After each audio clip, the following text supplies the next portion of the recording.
Welcome back to the Dream Brand.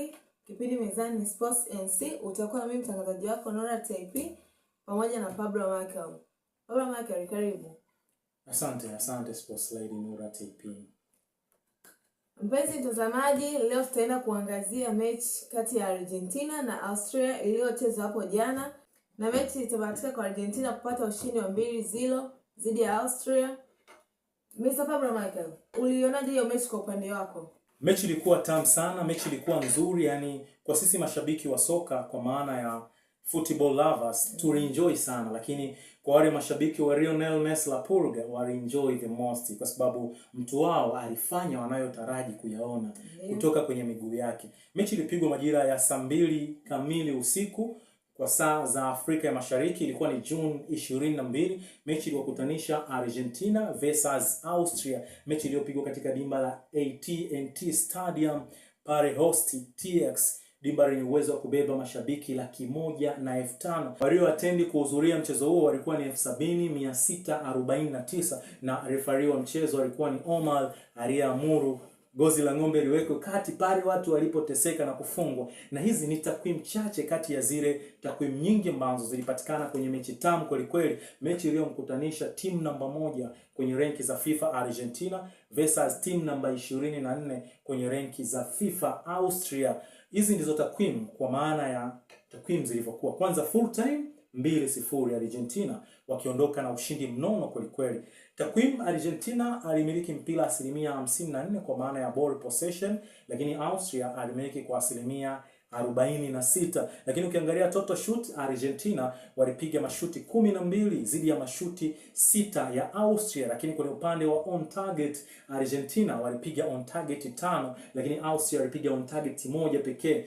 Kwa jinsi hiyo, hata kama hiyo on target ingeingia rangoni, bado Argentina wangetoka na matokeo chanya. Lakini kwa upande wa big chance, Argentina walikuwa na big chance 3, lakini Austria walikuwa na big chance 1 pekee. Lakini kwa upande wa corner kick, hapo ndipo sehemu pekee ambapo timu ya taifa ya Austria iliwazidi Argentina, kwa maana ilikuwa na corner kick 3, lakini Argentina walikuwa na corner kick 1. Lakini kwenye upande wa pass zilizopigwa kwenye mechi yote, ukiangalia upande wa Argentina walipiga pasi 554 na pasi 494 ndio zilikuwa pasi sahihi kiwanjani, na hali hiyo ilisababisha pasi sahihi ziwe ni sawa na 89%. Lakini ukiangalia ndugu zetu wa Austria walipiga takriban pasi 468 na pasi 401 pekee ndizo zilizokuwa pasi sahihi kiwanjani, na hivyo wakafikisha ufanisi wa 86%.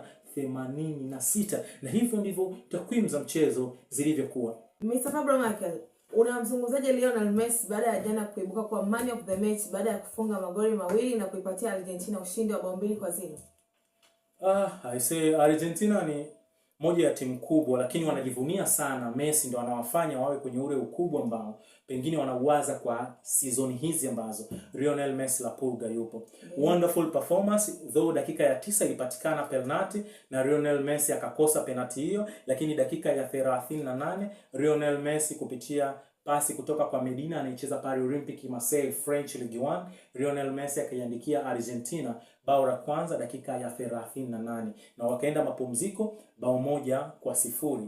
Na dakika ya 95 ndipo Messi alifunga wonderful goal kwa sababu alikokota mali kutokea pembeni ambapo anatumika winga namba 7. Akakata kuingia ndani, akamuona mtu kajiposition vizuri, akamwekea pasi lakini akashindwa kufunga kwa maana ilibabatiza goalkeeper. Lionel Messi akaja akaipitia, akaminya kipa kidogo, akaenda akafunga moja ya bao zuri kweli kweli dakika ya 95 na kuifanya Argentina ipate ushindi wa mabao 2-0 na kumfanya Lionel Messi la Purga awe player of the match na akawa na ufanisi wa 92% kiwanjani. Mashabiki wa Messi wanafuraha kweli kwa sababu ndio top striker, licha ya kwamba acheze striker, lakini Lionel Messi kafunga bao 5. Bao zote ambazo timu ya taifa ya Argentina imefunga ni bao za Lionel Messi la Purga. Kahusika kwenye ushindi 100% mpaka this time around. Round ya pili goli 5, ndio top scorer wa World Cup 2026 mpaka this time around tunavyozungumza. So Lionel Messi la Purga ni mchezaji wa kutisha na wa kuchungwa kweli. Na mechi ya mwisho wako zidi ya Jordan. Jordan anaweza kumfanya Messi awe top scorer mazima, anaweza kuscore pia hat-trick. Hivyo ndo tunatamatisha kipindi chetu cha Sports New Chapter. Ulikuwa na mimi Nora TP na Pablo Michael. Mpaka wakati mwingine tena. Usisahau kusubscribe channel hii ili wa kwanza kupata notification pindi tutakapo upload video mpya. Mpaka wakati mwingine tena, bye bye.